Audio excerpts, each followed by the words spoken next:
Hey, well, good afternoon, everyone. I think we'll get started as people join in the next 5 minutes. Um, Let me welcome everyone to the Green Building Professional Seminar Series. This is our fifth event already in the series, and today's event is Funding Clean Energy DC, Innovative Financing Solutions for Building Retrofits. Today is March 12th, 2021 at 1 p.m., which I'm noting for the recording. So as the title alludes to, today's event will address building energy retrofits and how we fund and pay for those. And we'll specifically be looking at sectors where there has been trouble accessing finance or where there's been gaps in this financing. So Class B and C commercial office buildings, affordable housing. And what new models, what new products, what new sources of information exist to try to close that gap. And some of you might be thinking clean energy DC. We're going to be looking at clean energy financing, not specifically, but we will talk about some funding that's available and financing models for solar.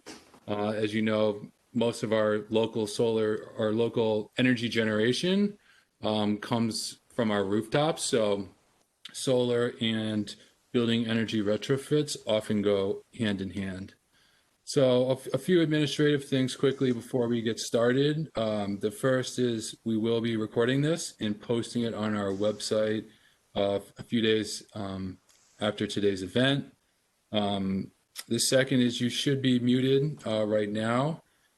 We try to strive for a collaborative environment here. So after the presentations, we'll have a panel discussion, and I would encourage you, if you want to ask a question, to unmute yourself and engage directly with our panelists.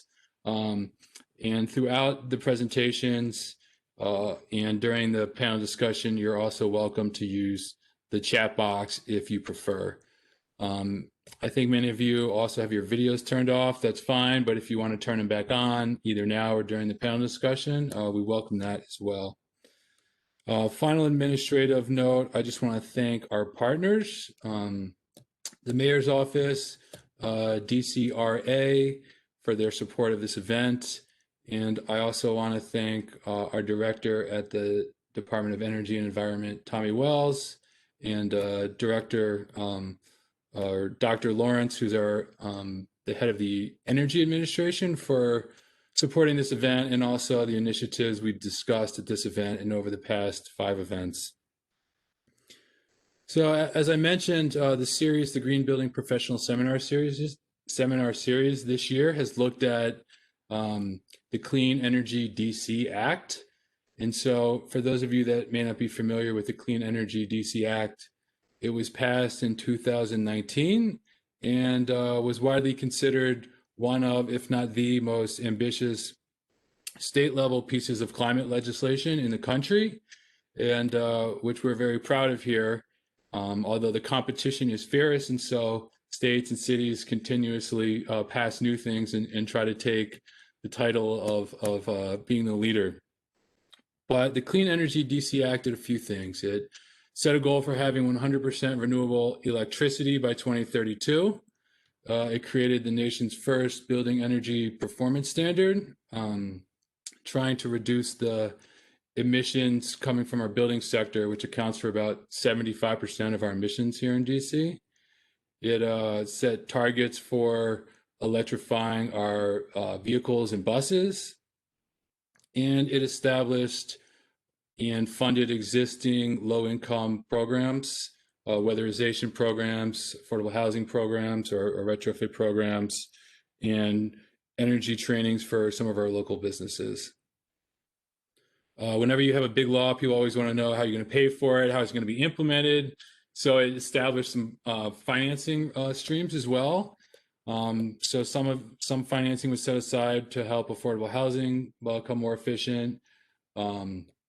It established new utility incentive programs as well, which will complement our existing utility incentive programs, namely the DC Sustainable Energy Utility. And it also funded or capitalized the DC Green Bank. So it didn't create the Green Bank, but it sent them, I think, $12 million to begin their operations, and they got that money out the door, or started to very quickly.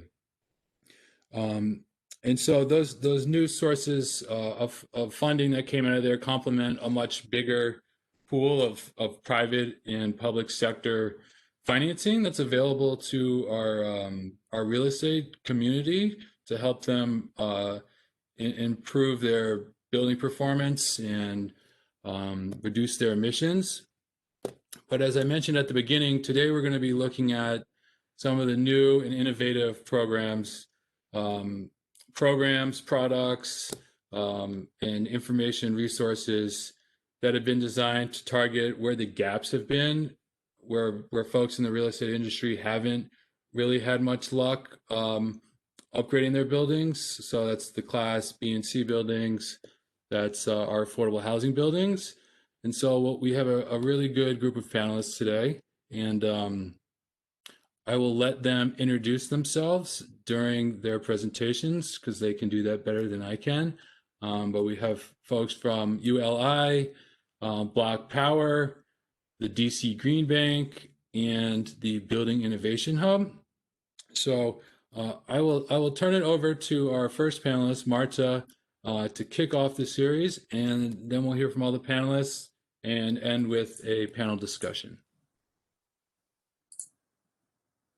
All right, well, thank you, Jamie. I'm going to share my screen here. Let me know if you can see it all right. It's looking good. All right, thanks everyone. Hello again, my name is Marta Shantz. I'm the Senior Vice President with ULI's Greenprint Center for Building Performance. For those who aren't familiar, the Urban Land Institute, or ULI, is a real estate industry group. We have over 45,000 members across the globe, and our mission is to shape the future of the built environment for transformative impact in communities worldwide. Now, Greenprint, the team that I lead, is part of ULI's research arm, very much focused on climate mitigation. We make the business case for green buildings by trying to reduce carbon and tie that to increases in asset value. And we cover topics ranging from city and real estate climate policy to sustainable tenant fit outs to net zero and everything in between. In addition to our research work, we also have an alliance community of practice of real estate owners, investors, and partners committed to improving the sustainability of the built environment. And we take their best practices and successes and share them with the broader ULI membership. So today, I'll be talking about one of those efforts where we took some best practices from real estate leaders in the Class B and C office space and partnered with BOMA and the Rocky Mountain Institute to author this report called Unlocking Hidden Value in Class B and C Office Buildings. I'm not going to read you the report because that's boring, but I will give you the key takeaways that are quite useful for our work to advance green buildings in a financially sound way. It's useful to note that while a number of fellow panelists today will be talking about new and innovative and really advanced financing mechanisms for energy efficiency improvements, the basics are still incredibly important and very impactful to support the bottom line. I mean, Class B and C office owners, they stand to benefit from implementing energy efficiency improvements, and the numbers don't lie here. There was an analysis in the report that implementing a bundled efficiency package with a 3-year payback can reduce your OPEX for a Class BC building by a quarter to 60 cents a square foot, increase your net operating income by 2.4 to 5.6% a year, boost property value by $5 to $11 per square foot. And these numbers are not insignificant. So I'm happy that we can talk through the business case behind energy efficiency improvements for the Class BC sector, and also talk through some of the implementation side of things to get the action moving. Now, it's not just the cost savings that are driving action in the Class B and C space for energy efficiency. I mean, you reduce your operating expenses, you translates to an increased net operating income, and throwing a cap rate on there shows an increased asset value. That is fantastic alone. Additionally, though, the policy requirements are starting to become a bigger and bigger driver. In DC specific, we have the Building Energy Performance Standard, and in 2021, owners of buildings that are greater than even 25,000 square feet will need to begin energy benchmarking. So this is something that even thinking about the basics of energy efficiency is critical for these Class B and C buildings that haven't necessarily been required to in the past, kind of getting ahead of things. Additionally, we start thinking about tenants, and tenant demand, especially during times of COVID, is so valuable. And so although what we found in our research is that Class B and C office tenants, they may not pay higher rental rates for a more sustainable or efficient space. They are, though, more likely to lease up more quickly than competitors' spaces that aren't as green or sustainable or efficient. And owners are also more likely to retain those tenants during lease renewals as compared to a not green space. And so, I mean, increasing your occupancy and avoiding turnover, avoiding vacancy, avoiding new TI costs, like those savings add up as well in a meaningful way. And then lastly, for owners who are looking to reposition an asset from Class B or C to the next level, when they incorporate energy efficiency into that process, it very much provides an opportunity to add even more long-term value to the asset via new energy efficient building systems, improved operational efficiency. It's not just a retrofit, it's a bigger project, and being able to incorporate it all in there is a real nice way to drive value that the market is starting to pick up on. Granted, if it were this easy, we wouldn't be having this discussion. So it's important to talk through some of those barriers, some of those challenges that especially the Class B and C market is facing compared to Class A and premier competitors. First is information constraints. Stakeholders are so often consumed with day-to-day activities. They don't have the time to learn about what's out there. You just don't know what you don't know in terms of how to be more energy efficient, what to learn, what technologies to learn from, what financing opportunities are available. It's a real problem when folks don't even know how or where to get that information. Additionally, there's resource constraints. The fact that just staff at Class B and C buildings are busy. They don't have time. They may not have a dedicated third party management team to handle efforts. They likely sometimes don't have an on-site facility engineer to handle hot and cold calls, or let alone anyone who has time to focus on and implement energy efficiency efforts. And so with that challenge of just not having time to focus on energy efficiency, it's something that we acknowledge and work to address. And lastly, the focus of this webinar is the funding constraints. Buildings in the Class B and C space typically don't have large capital budgets or large planning funds to invest in these bigger energy projects, that especially the ones that have high upfront costs. It's tricky to get those big wins if you don't have the big funds up front. And so this webinar is thankfully working towards that. So my plan is to talk through these three challenges and talk through some ways to overcome them that we've learned from the industry, and then focus especially on the financing piece. I have a couple of case studies, but I'll save those for the Q&A in case we have time or if they're worth bringing up there.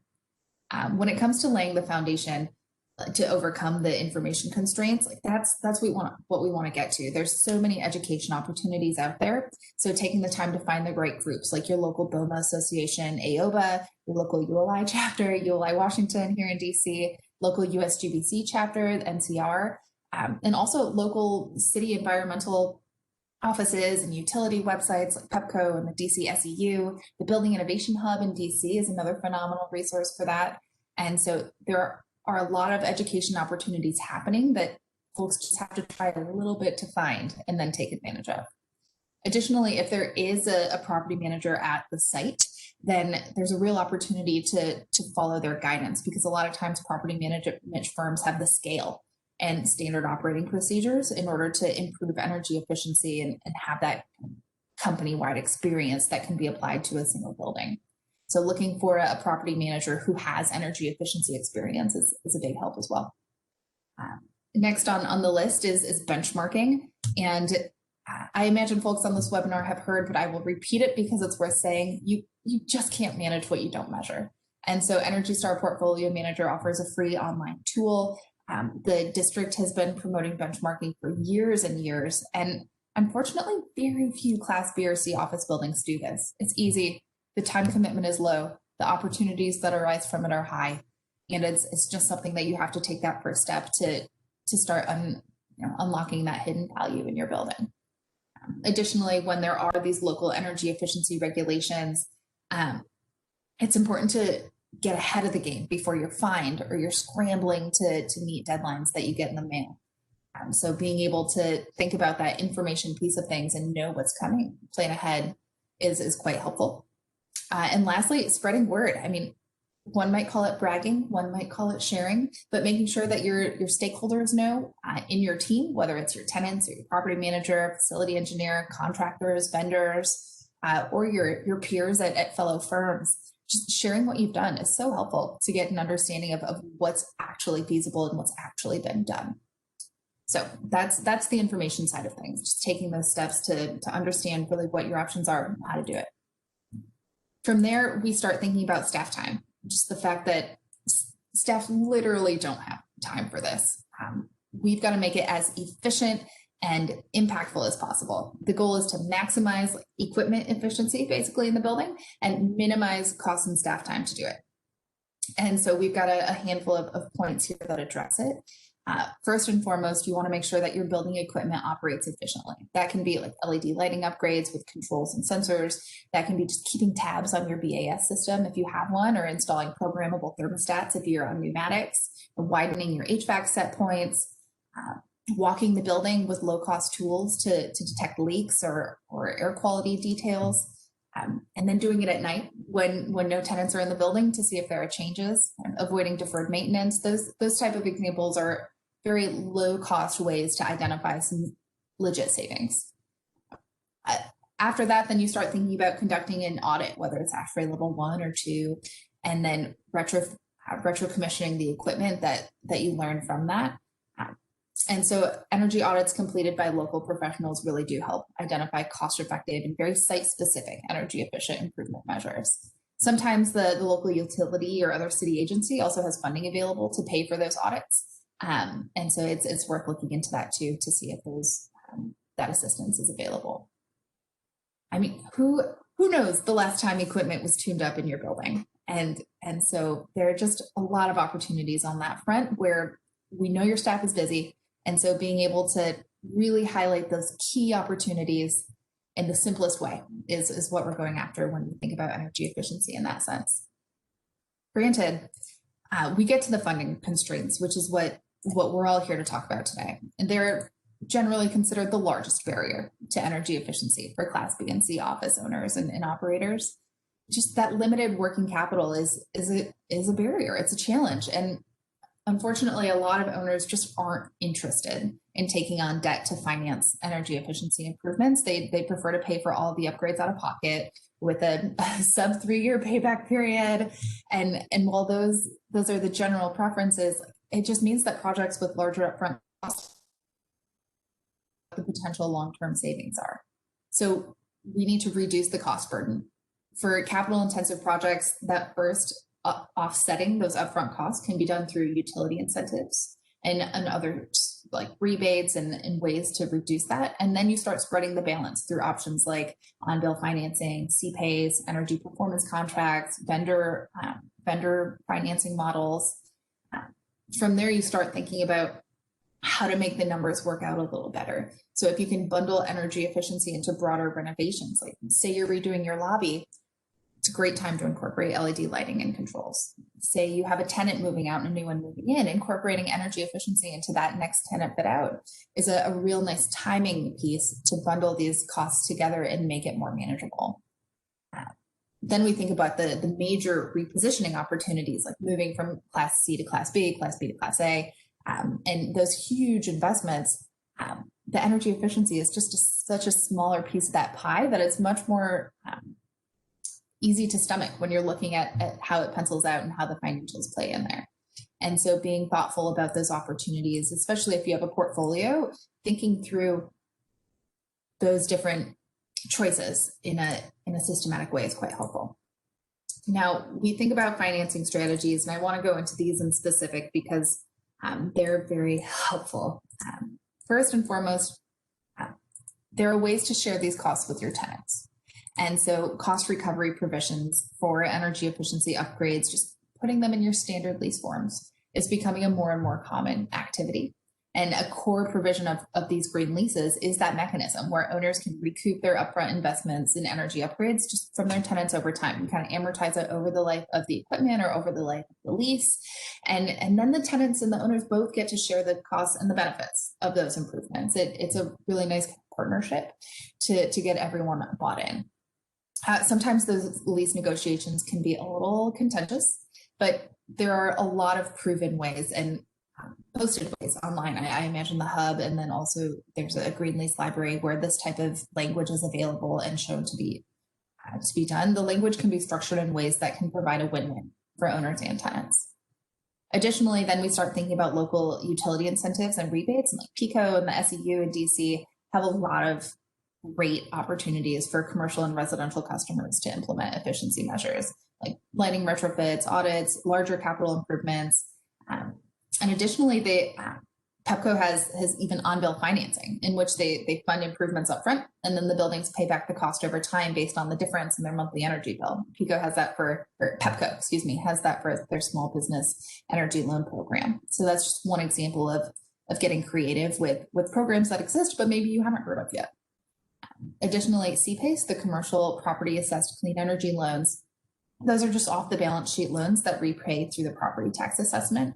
So for smaller class B and C owners who perhaps plan to hold the building for a longer period of time, this financing structure allows for owners to have this financing without the upfront costs of the major capital improvements. It's a nice way to overcome that hold period or payback period constraint.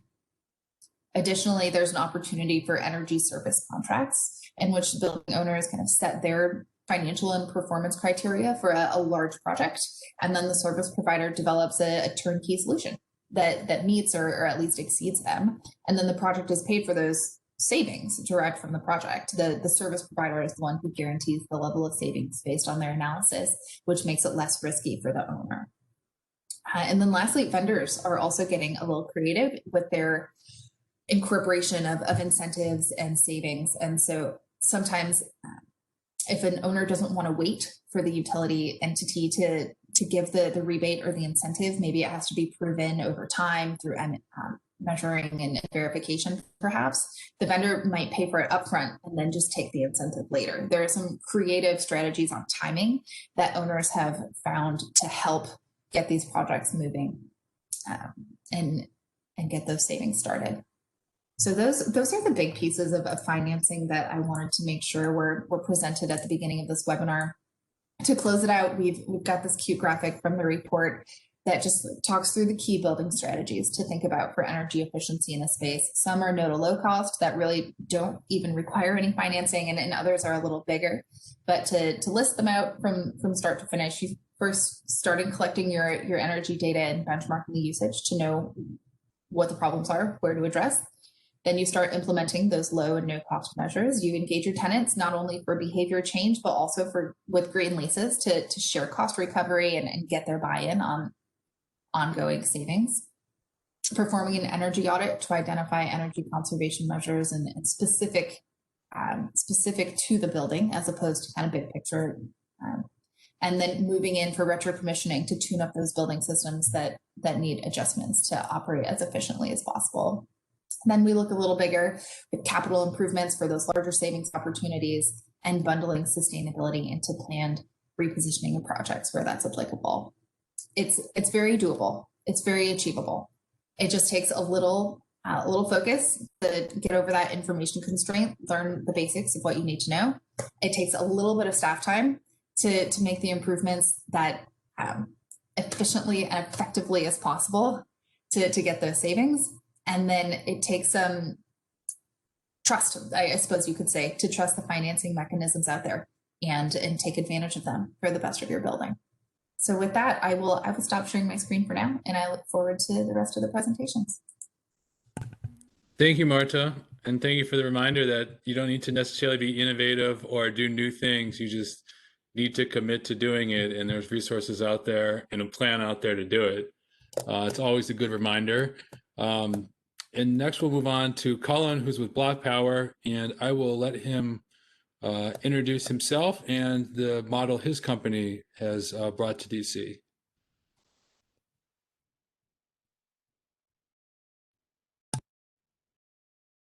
Hey, good afternoon. I'm Cullen Kasunik. I'm CFO at Block Power. And so at Block Power, we focus on making American buildings greener, healthier, smarter. So we focus on mid-sized buildings as distinct from Class A skyscrapers or single-family homes. This means a lot of multifamily homes. This means Class B and C buildings. Affordable housing is core to our mission. So we're founded to serve areas that historically have seen fewer opportunities and underinvestment. So what I want to do today is walk you through some of our experiences with financing in this space, and give a sense of how we set up a specific custom energy efficiency financing program, and then share some lessons learned from that. So we all know the challenge in the industry with these inefficient buildings that also cause health issues that are really prevalent, right? Over 5 million buildings across the country, we believe are in this sort of mid-sized area. And these are predominantly the ones that are outdated, inefficient, consuming up to 75% more energy than needed, and causing health issues, headaches, asthma, prolonged colds, even facilitating or making it easier for things like COVID to spread. So to upgrade, though, we've talked about this. The financing is a key part of it, but there's just so many pieces, and the complexity is what stops a lot of folks as well. You have to make sure that you're on the right page with the government and your permits. You have to get engineering designs. You have to find construction contractors. You have to even know what you want in the first place. You have to go find equipment, figure out the money side, and then figure out, are there incentives? Is there some other layer of complexity that's here? So it's a messy, fragmented process, right? There's data everywhere, and it drives up project costs, and more importantly, it just makes folks want to do something simple. Solar's been able to say, hey, we're doing something simple here. Let's put a solar panel on. Well, the process with energy efficiency has historically been a bit more complicated, right? So one thing we do is we just try to limit the scope down to some simple items, right? Air source heat pumps, installation, air sealing, LED lights, monitoring and controls. We actually do, though, give people the opportunity. If you have a building, you can come to our website and just click a button, go through a whole bunch of steps to see if your building is eligible, what type of improvements might make sense, and we would expand the scope accordingly. So it starts with this analysis here, and when you go through the analysis, you can start to drive through to, okay, what does a project really look like? And easy ways to do that with analysis. But really what we've built that we tried to make different is a custom solution for financing energy efficiency. And so what are we trying to do? We're really trying to increase adoption of energy efficiency, right? So the model is no money down. You heard Martha say, capital access is one of the biggest things, right? We want people to feel like they don't need to have the cash up front if they want to take advantage of energy efficiency. So no money down is a key thing. A 15-year term, why a 15-year term? Does that seem long to you? To a lot of folks, it does. We do it, though, to try to match the savings that come from the energy efficiency improvements with the payments that the customer needs to make, right? Ideally, the customer not only is not putting money up, but they're also not paying extra every month for any period of time to do this, right? So that they can receive some savings from day one. We took a page out of solar to really try to apply this here. We include the maintenance and repairs. We include a guarantee also. Why here? Again, trying to increase adoption reduce complexity, right? That increases adoption. Reduced feelings of risk that they have a technology that they don't know about. They're going to need to maintain it. They don't know how to deal with it if it breaks. We can step in and say, hey, we'll take care of that part, right? At the same time, though, we can't guarantee savings. Why? Because there's customer behavior that is very hard to factor in. So, customer may get a whole bunch of new systems in. We're offering them a system. We're suggesting, put these things in, you'll get a certain amount of savings.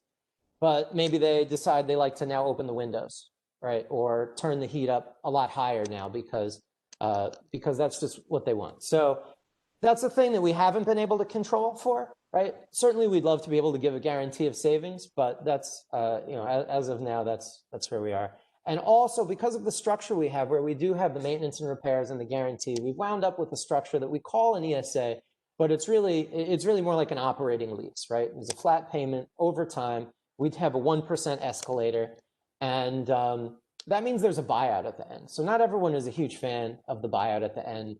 15% of project cost minimum buyout to sort of preserve this operating lease structure, which is really what works when you roll in the maintenance and the repairs and the guarantee, because we are effectively the owner of the equipment, right?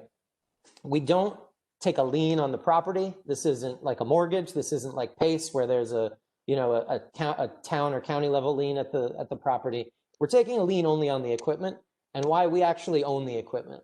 And so it makes more sense when you think about it that way, why we're sort of doing the maintenance and guaranteeing this stuff too. So from a structure standpoint, again, taking a page from solar, simple three-party model we have here. We formed a special purpose entity. We've got an investor who's willing to put some money into that special purpose entity to go into these projects. We go out at the parent company, Block Power LLC, and we go and we sell customers on the contracts. We get them signed up to these 15-year agreements. And at that point, we'll hire a contractor to go build the project. They'll do the installation. They'll take care of the operations and maintenance going forward, right? We just contract them and we pay them, provide the guarantee. And then the customer pays us monthly, and we send that back up to the investor to repay them. To date, it's all been debt. And then we take what's left over. So how do we look at the projects themselves, though? To increase accessibility, we've really taken this community lending style approach, much like you might see at a community bank or a credit union. And so we look at the project as a whole, right? We really try to understand the whole situation of the building owner and the whole situation of the project. We have a couple landmarks, though. We have a global debt service coverage ratio of 1.2 or better. So when they're including our payment and any mortgages they have and any other required payments they have, we want to make sure they have at least 20% extra. We have special ways of working through that with nonprofits by looking at what's discretionary income and what's not as well, because we do work with a lot of nonprofits. We also look at debt to equity, right? So we want to make sure that they're not over leveraged. Even though we don't have a claim on the property, we feel comfortable that if they are in a situation where they have a lot of leverage on the property, it's going to cause undue stress and it's going to put them in a bad situation, right? And we also look to make sure there's no bankruptcies, judgments, liens, other important things that you really might say, oh, let's be careful here. But given this, right, we're not constrained to only work with Fortune 500 companies. We're not constrained to work only with Class A buildings and sort of investment grade credits. We can work with any type of building owner and any type of building owner type, right? So we work a lot with multifamily building, affordable housing. We do a lot of houses of worship of all faiths, community facilities similarly, and then these small commercial buildings, right? The Class B and C buildings, and not always B and C is small, but typically it's the smaller commercial buildings that we work with, and we are doing some single family homes as well. And so I wanted to provide a bit of unit economics, right? We have our scope, and a 10-unit residential building is a typical one, 10 or 20-unit building. We'll put in a heat pump, a water heat pump to do hot water, and weather stripping, the insulation, air sealing. And you can see a cost breakdown on the right there. Right now, installation is still a large part of the cost, even though we are doing sort of a capital improvement. And there are some incentives. This is a Bronx example in New York, right? That's where our office is, but we actually do have some projects here in DC now and are expanding the relationships. So you can see, though, that there's a net total cost, and we need to figure out a way to turn that net total cost into something that the customer can take, add to their current, to their new energy bill, and still see some savings post-contract. So we actually provide a lease offer to folks. I grabbed a couple slides from it here. We break down the savings into a number of different ways, right? So standard. We have both oil and gas. Some buildings do have both, but usually you'll see only one. And we'll look at the current spend and the post-install spend, right? And usually what you'll see is either oil or natural gas go down, often to zero, not always to zero if there's some other spending on domestic hot water and we're not able to improve that. And then you'll see electric go up. Usually there's repairs that we also can help save on. And then there's the fact that people will have to buy a new system otherwise. And so that's some customers understand that, other customers don't. But it is an important thing to consider when you're doing a capital improvement, that it's not like solar where your only benefit is savings. This is a system that everybody needs. So are you going to get a system that is maybe a little bit cost premium that involves an air source heat pump, or are you going to get a typical fossil fuel system? And then we break this down further and we say, okay, so you'll pay this much, and then including your utility savings, you'll save this much.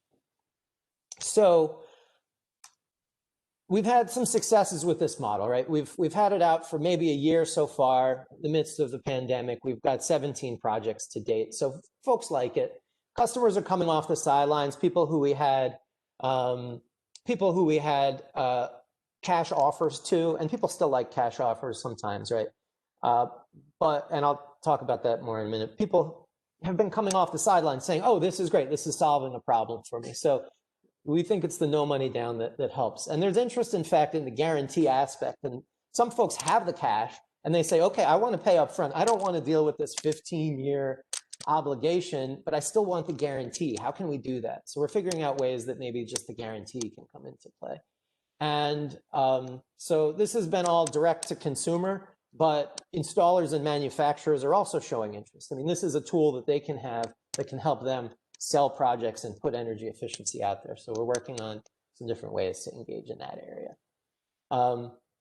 We've learned a lot about just the success of the financing as a whole. There is a sales cycle for the HVAC side in particular. Sometimes people want to buy, not often in the summertime and over the winter, but it's real, and in the fall is when people really start thinking about it though. There's a lot of info that people need to learn still about energy efficiency, and particularly heat pumps. It's a complicated thing to to understand, or there's a feeling that they don't know as much as maybe they should or they need to. In reality, they may not need to know as much as they might think. Certain lenders, we've had to take a bunch of time to work with lenders to help them understand all the risks involved. And we've worked with some good lenders. I'll pop back up here to the folks that we've worked with who really do understand and who work in these areas. So there's definitely a sticker shock with some energy efficiency things, especially when they start to compare the heat pump to gas. They'll say, why is it twice the price? What do I really get? And so there's value, but there's sticker shock that causes people to have concerns, even when we're saying, oh, it's no money down. So I think that's an important finding. And customers want options, as I mentioned. People are interested in the guarantee on top, aside from the financing alone. They want to know also where the system goes in their property. They want to know, can they put more money or less money down? And they like to tweak things. And so, there's still a lot of challenges we've seen even with this type of financing, right? There's the cost reduction, which I mentioned. It's low and moderate income customers in particular, but it's really everybody. The cost needs to be lower to really justify it well. But how do costs come down? They come through increased adoption, right? They come through scale. And so that's a really important self-reinforcing cycle that we have at play here. And educating the market is very important. I think people just need to feel comfortable with all of this. One interesting challenge and finding we have seen is, yes, we've stretched out the payments to 15 years, but a lot of people, they don't always want that 15-year commitment, right? And they say, okay, there's a cost of capital. What if I go and raise this myself from doing another loan? What if I go and get the cash myself? That's good, right? I think that's a good thing, in that we've started them thinking intelligently about what is the best way for them to finance this. And for a lot of folks, it is a program like the one that we've put together. For a lot of folks, it's for them to go and do some type of larger project that incorporates this, and then they get some equity out of their building with a loan through the bank traditionally, through their traditional mortgage, and they build everything that way. We encourage that. And so, I mean, the final challenge is, right, climate change is real and it's happening, and we've got to get to all of these buildings. It's just such a major underserved area. So there's still a lot of unknown unknowns that we're all tackling. And that's a bit of the overview of our financing model. So thank you. Thank you, Colin. Very informative. I know in DC we're familiar with the Energy Service Agreement and ESCO model in the public sector because the federal government has done a lot of work there, but not so much in the private sector. So that was a good education on that topic.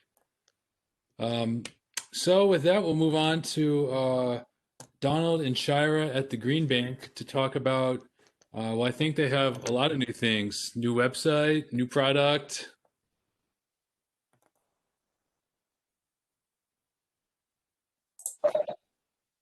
We do. We have a lot of new things happening at DC Green Bank. My name is Donald Walker. I'm Director of Operations, and I will pass it over to Shira to get started. Thank you. Good afternoon, everyone. My name is Shira Coombe. I'm Equal Access Advocate at DC Green Bank. Thank you for having us on, and we're happy to share about some of the new things that we have at DC Green Bank and some of our new opportunities and financing products. A little too fast. So just to give a little bit of background, we're really focusing on a thriving clean economy for all of DC by providing access to capital, growing the clean economy, which needs to develop more equitable, resilient, and sustainable DC. We're really focusing on doing that in three areas of our core values, focusing on sustainability, the clean economy, and inclusive prosperity. And so that's where we are focusing our time and attention here at DC Green Bank. So we are primarily focusing in 4 sectors. The first being solar and what that looks like. We've talked a bit about solar already, and some other folks have. We're really focusing on solar, stormwater resilience, green buildings, especially with taking a look at affordable housing, multi-family housing, and just various buildings throughout the district, and clean transport. So looking at the electrification of vehicles, small and large, throughout the district. But this is where we're starting to begin our focus in solar, stormwater resilience, green buildings, and clean transport. So our newest product that was recently launched at DC Green Bank was Navigator, which is our pre-development loan. It's an opportunity to really get that idea and that project off the ground. And so in the partnership with Inclusive Prosperity Capital, it's really figuring out how to turn your project and how to implement energy efficiency into your upcoming project. So whether that be through energy audits, you're creating benchmarking, you need to do some bidding work, you need to have engineers come on and really put together those plans. That is what this product is for. The loan amounts range from $10,000 all the way up to $250,000, but it can go higher on a case-by-case basis. So what we're really trying to do here is to give you a start, help with that financing piece, because we know that a lot of these assessments and audits aren't free, and so you want to be able to do that, but also do it in an affordable way. By setting up lower interest rates, under 2% for if you're trying to develop affordable multifamily properties, and under 4% for commercial market rate properties. Another really interesting pilot idea that we have right now at DC Green Bank is really focusing on our community serving organizations. We know that they can be often left behind when we talk about energy efficiency, when we talk about sustainability, when we just talk about upgrades in general. So we found that a lot of retrofits were needed amongst a lot of community-serving, community-based organizations. And so we've been engaging with a little over 20 community-serving organizations and understanding what their needs are, but also taking a further look at this saying, I don't have heat, I don't have air conditioning, taking a further look into the installation and the windows of those buildings, or is there an opportunity for solar, and how will you meet the coming BEP standards? And so really helping these community-serving organizations really focus on deferred maintenance, but also just thinking a bit further and a lot greener.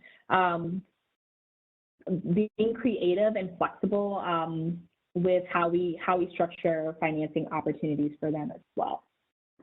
And I will turn it over to Donald for our next section. Thanks, Shira.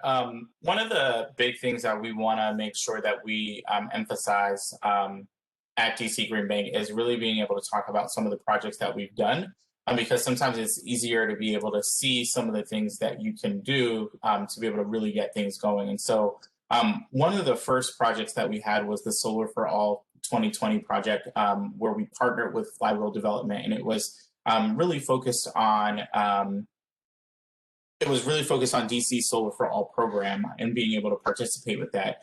So Flywheel Development, a great organization, they're DC based, and they really focus on sustainable development. We were able to fund 5 or 8 different projects with them to be able to really provide low cost electricity to low and moderate income households over the next 20 years in DC. And that's what the Solar for All program is really focused on. The partnership was, it came into play because Flywheel was having a bit of trouble with some of the commercial lenders, and it was put on hold due to COVID-19. As we know, there were a lot of different things that were there. And so DC Green Bank was able to step in and really help them to be able to complete these projects to make sure that we're still delivering on the Solar for All and solar power for these low and moderate income households in DC. What's really cool about it, we invested an initial $1.78 million for the rooftop loans. It created 28 full-time equivalent clean energy jobs, which is something that DC Green Bank is really starting to focus on, as well as how can we continue to fund projects that will be able to help with workforce development and be able to provide full-time employment for people in the district. And Flywheel Development was really committed to being able to do that. We're actually in the process of being able to potentially do another project with them. And so we're really excited about continuing the Solar for All program. You can go to the next slide.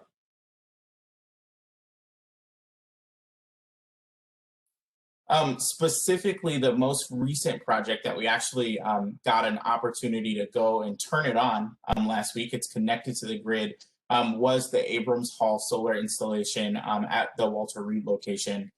We were really excited about this one because, as you know, the former Walter Reed location in DC, the Abrams Hall building currently is home to 130 seniors and unhoused and formerly unhoused veterans. And they are able to benefit from the solar panels that are put on the roof at Abrams Hall.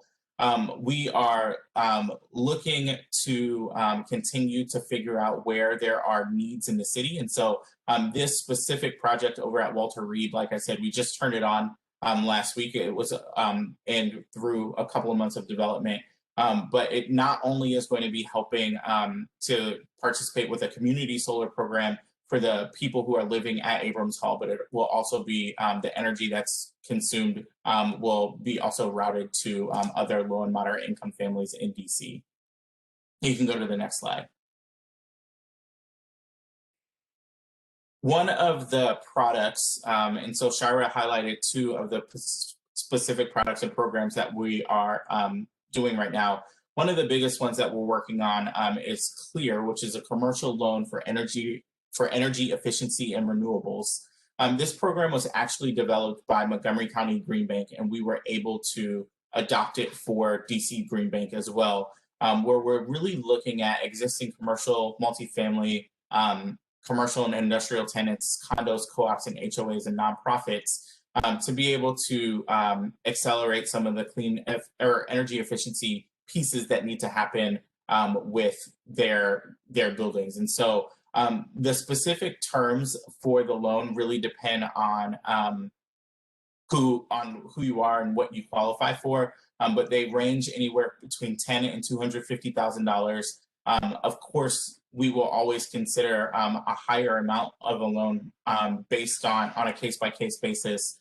The loan terms are typically 2 to 12 years, and there's no prepayment penalty that's on the loan. And so as long as you're able to use those proceeds to specifically look at energy efficiency improvements, which includes retrofits and renovations, as we're talking about today, also looking at renewable energy improvements, and then work that's performed by a participating contractor. And we have on our website the process on how to become a participating contractor with us. As long as those things are met, we're able to provide funding for the CLEAR program.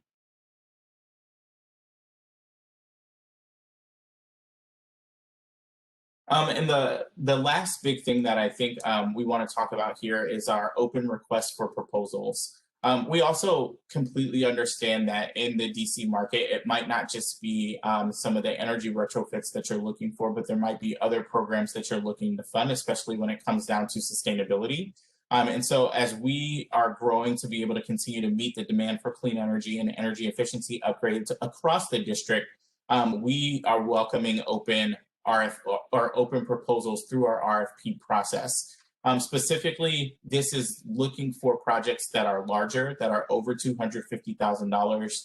And we know that everything might not necessarily fit within the same box. And so we're asking for people, if you have a proposal that you'd like to submit, or you have a project that you would like us to be able to potentially fund and get you partnered either with some of our great partners that are here on the call today, or other partners that we have, and it specifically falls within the 4 realms that Shira was talking about a little bit earlier. We're happy to be able to go through that proposal with you and figure out how we can accelerate your funding to be able to get that project moving. The next slide. So that is the main gist of what we have for DC Green Bank today. And so we definitely will welcome your questions at the end of the presentation. Thank you for that, Donald and Shira. And with that, we'll turn to our last panelist, Teresa, who I think you guys have set up nicely, starting with Marta talking about all the information constraints that exist out there, and all of our subsequent panelists talking about sometimes there's just not enough information or people aren't educated on these topics. And I think that's one of the big goals of the Building Innovation Hub. So with that, let me turn it over to you, Teresa. Great. Can you see my screen okay? Yes. Okay, great. So thanks so much for having us today. I'm going to first walk you through and introduce what the Building Innovation Hub is, since I know some of you might not have heard of us, and we're still a relatively new entity in DC. I know some of you are familiar with us, but some of you may not have. And then I'm going to build upon what our previous speakers discussed by showing you what I like to call our one-stop shop for all of our resources related to financing, technical information, peer-to-peer connections, and the like. And really, there's 2 main takeaways that I want you to walk away from my presentation with. The first one, and the most important thing, is that we were created to be here for you. We're here for you. It's our mission to be responsive to your needs. And the second that goes along with that is that we need your participation in order to make the hub a success. You know, you're in this day to day, you're the leaders, so we want, and we're asking and inviting you to join us and help us lead this effort. So I'll discuss, how we can really work together to achieve our mutual goals. So just a little bit about me. I am the Associate Director of Outreach and Engagement for the Hub, which is a program of the Institute for Market Transformation. My role is to really leverage my past experience both on the regulatory or rating system, I should say, development side, as well as my experience in the private sector consulting on commercial real estate market implementation to help you understand the building energy performance standards, the rules, make peer-to-peer connections, provide resources for you, and then not only around compliance, but around energy efficiency and sustainability in general. So what is the Building Innovation Hub and what is IMT? As I said, the Hub, as we call it, is a program of the Institute for Market Transformation. IMT has been around for over 20 years, and we're a nationally recognized nonprofit. Then we specialize in driving demand for high performance buildings. The Hub was specifically created to support our local building industry professionals navigate DC's green building and climate goals, and then also balancing that with the very real market forces that are changing what is and what really will be considered business as usual. We also exist to increase compliance with BEPS because we want every building to be a higher performing building, but we also exist simultaneously to make it easier for everyone to have those better performing buildings. As I said, we're here to help you meet the needs you have around these regulatory changes. So, you know, things like breaking down the implications of BEPS, outlining changes, providing resources, and not just BEPS, but the issues that the market is focused on. So especially related to equity, health, and wellness. Though our initial funding and our primary funding right now is DOEE, we are very intentionally a neutral party that is intended to, and we do facilitate conversations and education amongst all different pieces in the building industry sector. So owners, operators, utilities, banks and lenders, vendors, service providers in the public sector. We're here to tie all of these different pieces together. So really, if you don't know who to call or who to turn to for help, feel free to reach out, to us. If we don't know the answer, we'll definitely provide you or put you in touch with somebody who does. Really our goal is to outline how and where all of these pieces connect and explain the options that are available to you. So in order to do that, we are providing resources, tools, and participating in educational events like this one to really help you get started and make improvements to your buildings. We want to break down those barriers so that everyone is able to look at the long-term implications of early decisions and then feel empowered and confident in them. And we know that this cannot and will not happen without a focus on equity. So we mean equity in the built environment, social equity, environmental equity, et cetera. And so we have a very intentional approach to everything that we're doing and the resources we create, in that equity is a driver and a pillar of what we are working on. Okay, so what is it that we've actually assembled so far, and what will we be developing? As you can probably tell, we're excited to finally bring the Hub to life. We were officially launched in October of this past year, and now we can start to share the tools that we've been working on, and our hope that these tools will make your life a lot easier. So the first tool I want to highlight is what we're calling the funding and financing map. We sent a number of surveys out very early on when we were developing the Hub, and cost, both real and perceived, was the #1 cited barrier that we heard over and over again. So to try to make it easier for you to understand the full landscape of what's available, we've put together this map. It includes all the available programs and contacts related to financing and funding for DC's commercial real estate industry, including the ones we've talked about today. And we'll be continuing to build this out more as more resources become available. And I'll post this, this presentation. I don't know, Jamie, if we can post the PDF online, but everything in here is linked. You can go back in the future and click on it. So here you can see what the map actually looks like. You can filter, by building sector, by financing incentives. So you can really, drill down and get to the information that you need. Some of the other resources I want to highlight, once you have funding or you're working on funding, you need to be able to take action. So we've developed a procurement guide, a service procurement guide, which is a guidance document that is intended to help owners and operators identify the qualifications that matter to them for their specific scenario. And then not only that, but to help reach potential or expand the potential reach, I should say, of finding vendors that meet those qualifications. And it outlines how social equity can be considered throughout this process.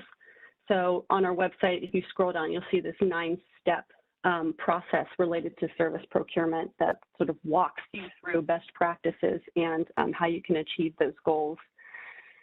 Another program that we are in the early stages of developing is what we're calling the building to vendor matchmaking.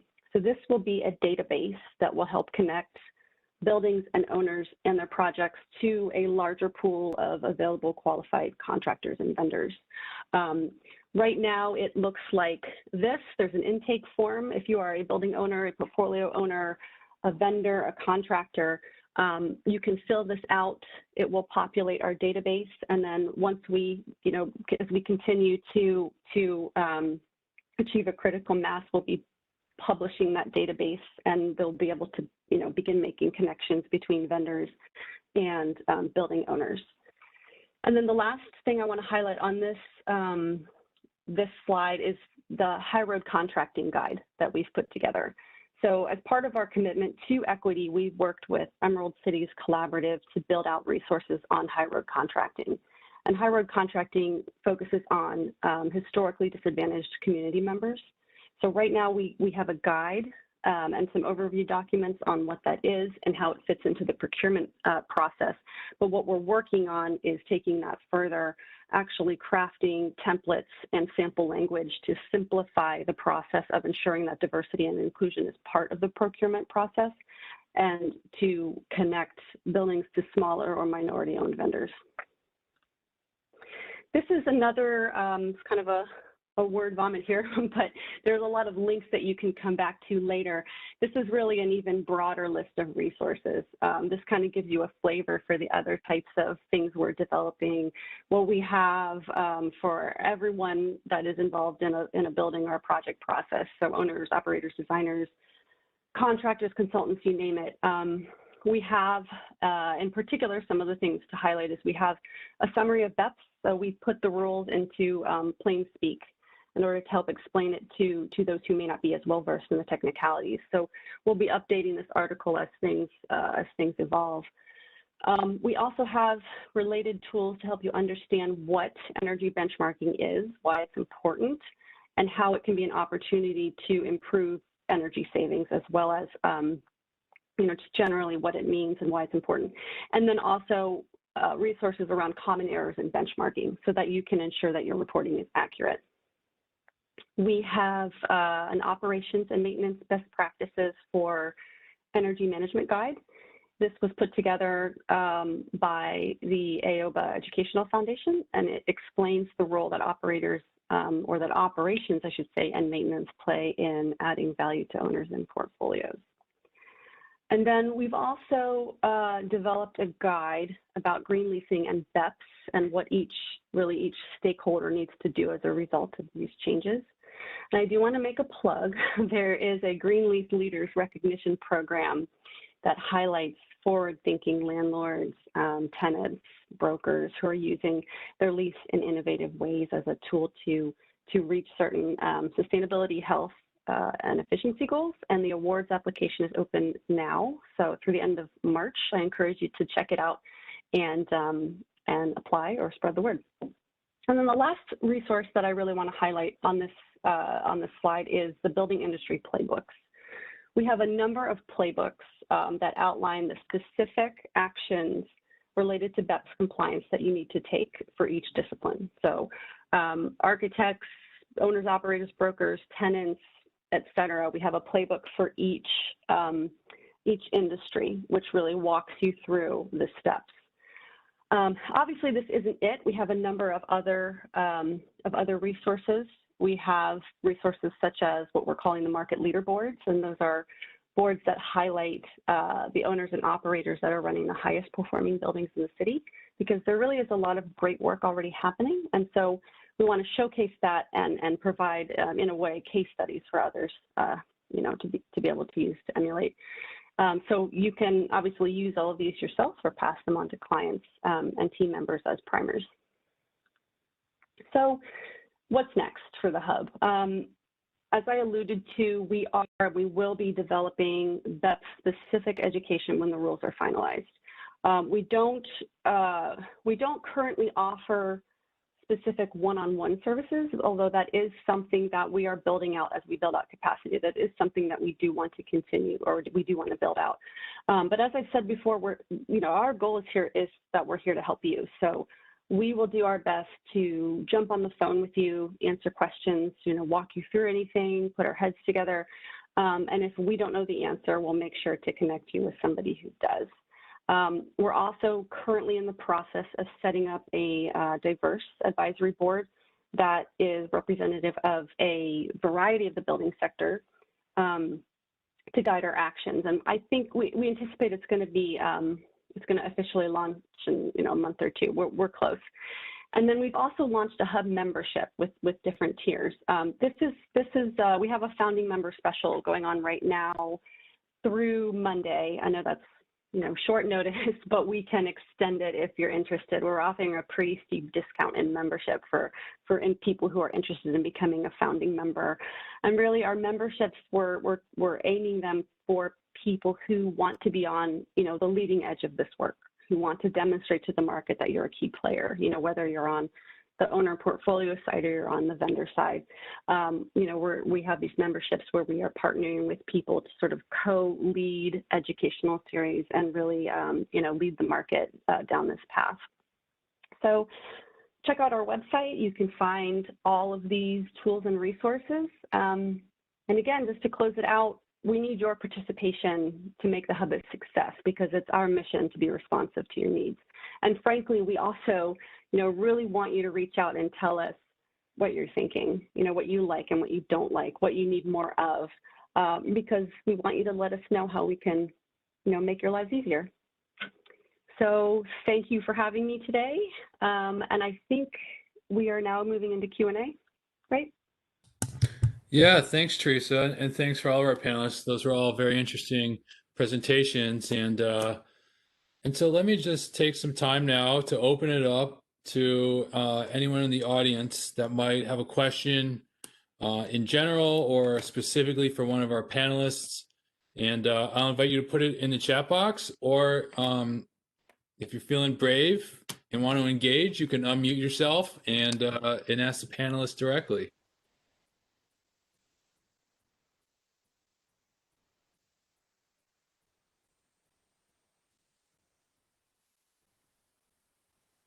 Well, as you're thinking about your questions, I can start off with the Q&A. Teresa just mentioned in their survey, the number one issue was costs as a barrier for improving building performance, both real and perceived. And so in cases where, financing is really the biggest barrier, there seem to be a lot of existing financing options out there. Teresa also listed a number of them: Freddie Mac, commercial banks, your own revenue streams.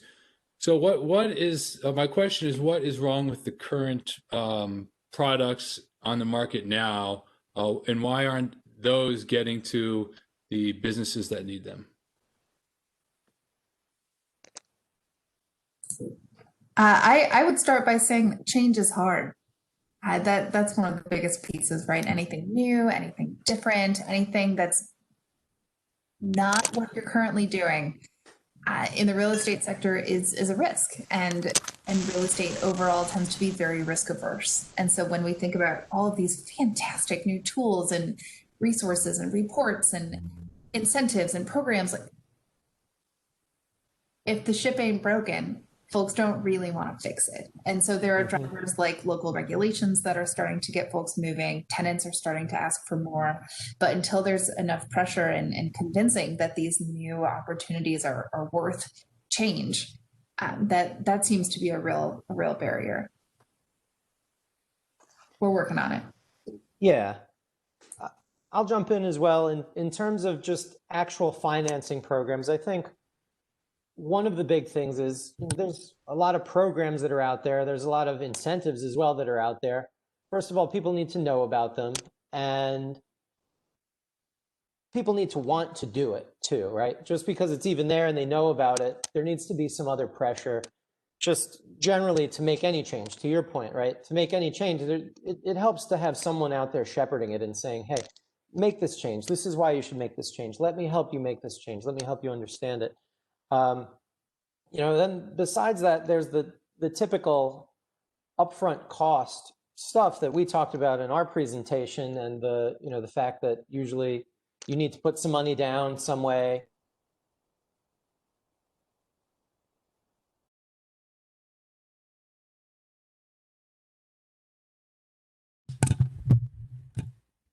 Well, I think we might have just lost Financing Colin. is vacations and everything like that. I'm still here. We lost the end of your last 30 seconds.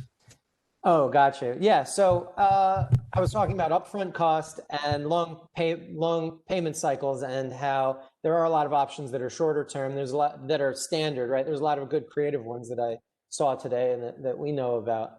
But even when you have it, and no matter what the solution is, often it's complicated to fill out all the applications. So again, it helps to have a shepherd, I think.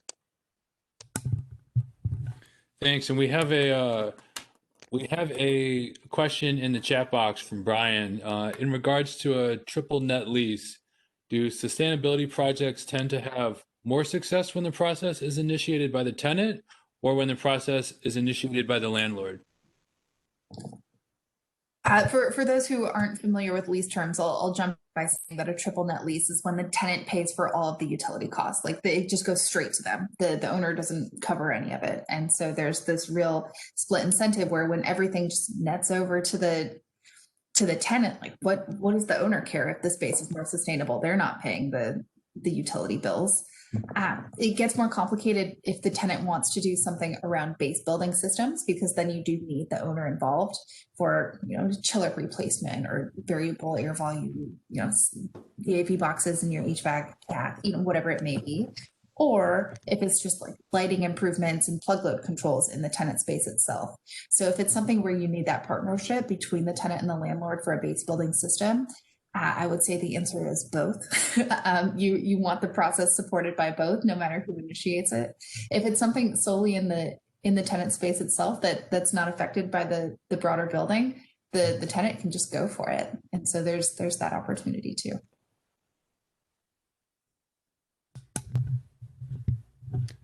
Thanks. And we have a follow-up question from the discussion that mentioned risk from Sean. He said, since you mentioned risk, can you share your thoughts on managing performance risk and how we could more effectively ensure projects deliver anticipated financial and performance outcomes?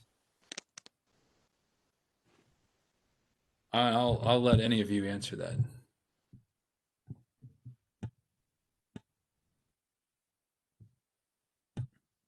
Can take a stab at this one as well.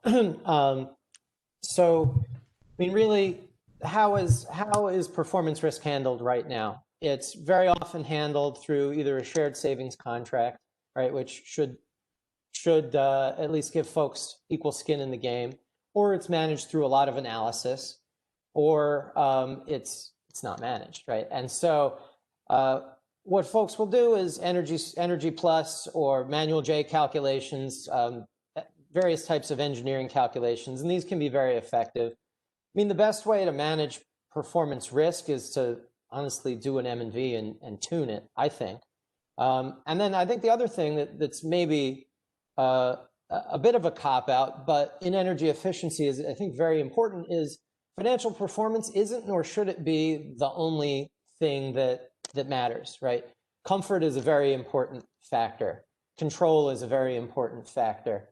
The value of your property also, while tied to energy savings, can increase with comfort and control and other elements. Health is a particularly important factor. All of these that come with it. Again, a little bit of a cop-out.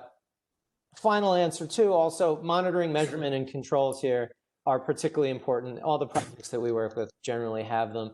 You can find the problem earlier, you can address it earlier, and you can make sure that savings are good.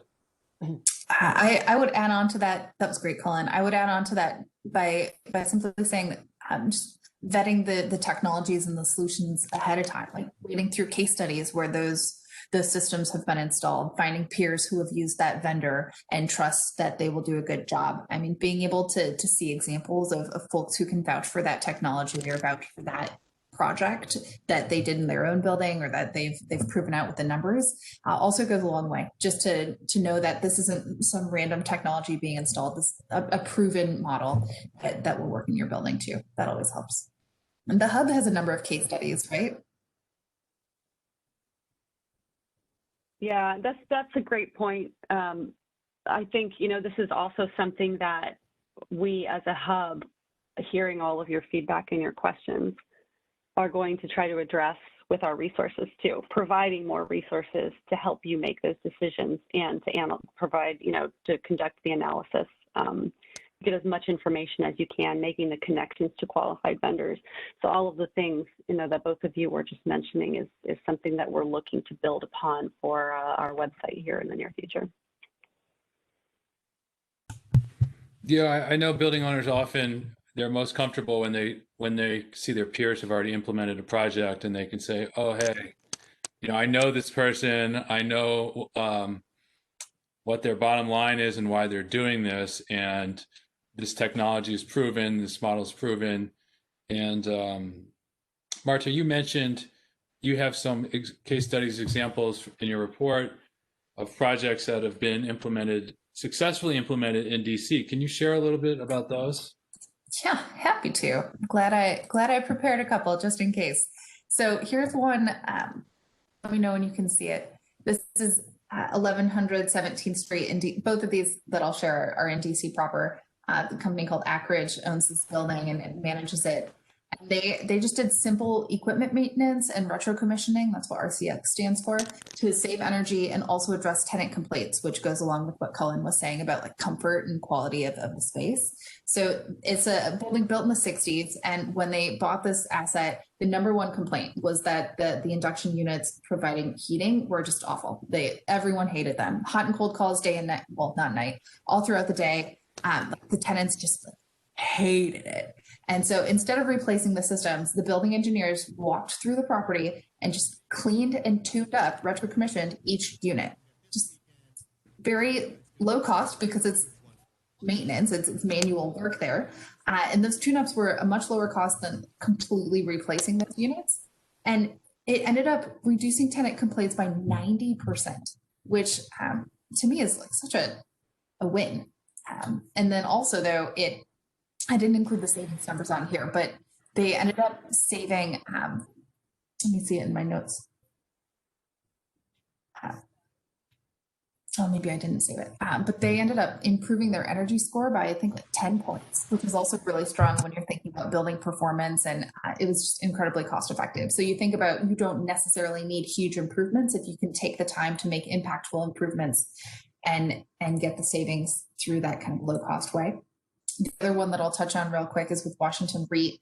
They own this property, 1776 G Street, also in Northwest, and they did an energy audit, which is kind of a foundational piece to understand what the opportunities are for efficiency in their building. And they went to town. It's a 270,000 square foot Class B office, constructed in the 70s. You can see it. It looks like it was. And they went with replacing common area lighting with LED bulbs, installing variable frequency drives for their HVAC system, being more thoughtful about their startup and cool down process for their overall HVAC system, reprogramming air handlers, programming the building automation controls for optimizing the cooling tower. These are not necessarily huge changes, but they're smart changes that make a difference overall. And so 18 months after all of those improvements were made, they saved a substantial amount of energy usage. They're saving $41,000 a year in electric cost savings, and also decreased their tenant comfort complaints by 50%. They raised their Energy Star score by 7 points. So we think about all of these different opportunities, and buildings in DC are doing it. They're not the fancy Class A buildings. They're a hardy Class B cohort that are capable of some great improvements and savings. Thanks, Marta. And I used to work at for our public portfolio of buildings, and I did a lot of energy projects also at Class B buildings or schools. And They were always the most enjoyable to work at, actually, because you just walk around and you see all these like low hanging fruit or easy opportunities where, you often don't have to replace the HVAC system. You can just do some retuning and then it works better, but also you have better indoor air circulation, indoor air quality. The students can learn. So you don't necessarily need that much money to do a lot of this. So thanks for sharing those. And I know the Green Bank also has some case studies from some of your local projects with Flywheel and others. And for the audience, if they want to go back and look at these afterwards, do you have these posted on your website?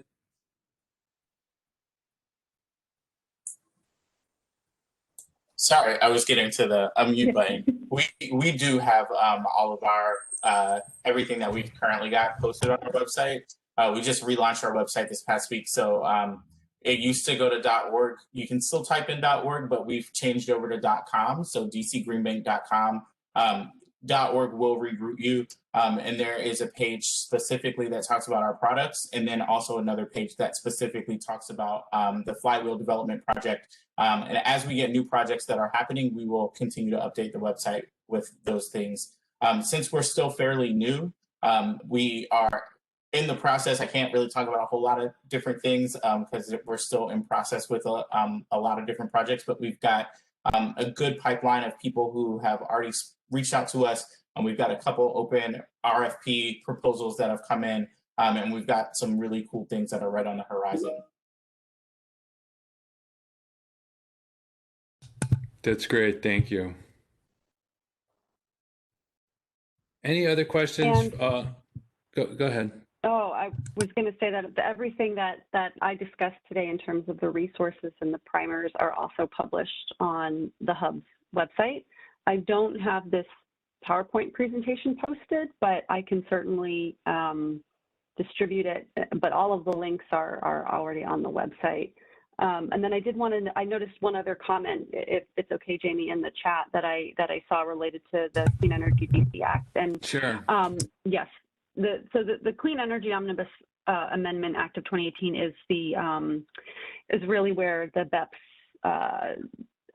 standard, or the energy performance standard, comes from, that I referenced earlier in our presentation. So, the Omnibus Act, or the Clean Energy Act, really sets a lot of innovative goals for the district in terms of greenhouse gas emissions, and renewable energy, electrified transportation, a number of things. But related to buildings, that's where BEPS comes from. And so essentially, BEPS establishes really a minimum energy performance threshold for both commercial and multifamily buildings. And buildings below this threshold will need to choose a compliance path to improve their energy performance over a 5-year compliance period. And that's a very high level summary, but really the first compliance cycle of the first wave of BEPS focuses on buildings 50,000 square feet and larger. There's a lot, for those buildings that are required to benchmark their energy data or measure their energy data. And so I put a link in the chat on a Hub's article that sort of breaks it all down for you so that you can see, what specifically it is, who's affected, when, et cetera.